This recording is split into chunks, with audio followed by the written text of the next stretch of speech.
kā zvejnieks tā jūra velk. Pat nevar saprast, kā tas notiek, bet tas iekšā kaut kur kopš bērnības, ka tā jūra velk. Vienkārši velk. Dzimis es esmu vecā zvejnieku dzimtā. Manai dzimtā ir 100 gadu vēsture. Visi manā dzimtā ir bijuši zvejnieki. Jūra tā ir mana dzīve.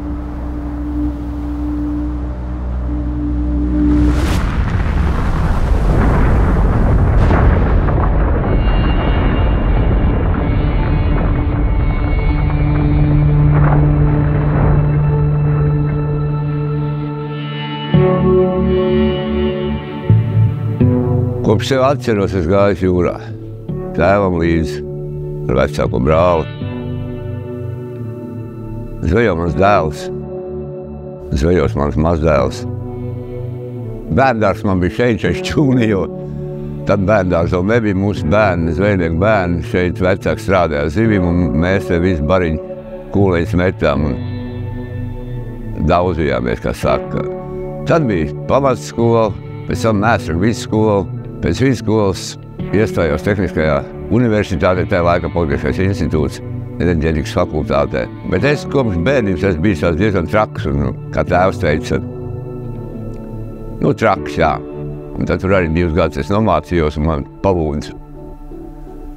Principā man bija jāaiziet no institūta. Tad bija armija dienas. Dienas man pilnībā izmainījies, aizmirst, kas ir bailes. Tās palika kaut kur tālu, svešumā. Tad es 10 gadus nostrādāju milicijā, pēc tam nāca barikāžu laiks, mēs pamazām izveidojam ļoti spēcīgu zemesardzes vienību. Mēs bijām viena no pirmajām, kam bija zaļās beretes, sargājām jūru, mežus, dabu. Un tā dzīve gājusi. Pats lielākais gandarījums ir tas, ka man ir izdevies saglabāt dzimtas mājas, kur dzīvo man bērni un mazbērni.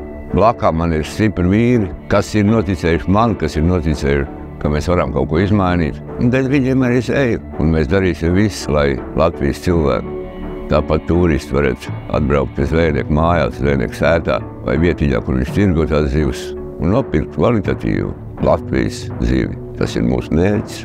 Zvejniekiem Latvijā ir jābūt. Latvija jūras valsts. Un lielākā laime cilvēkam, es uzskatu, ir tā, ja viņš var darīt to darbu, kas viņam patīk. Ja viņam blakām ir labi cilvēki, liela laime viņš var dzīvot savas dzimtas mājās 100 gadu Latvijā piekrastiem jūras zvejniekiem. Kam mēs nepatīkam? Mēs nekur neiesim, būs jāiet jums.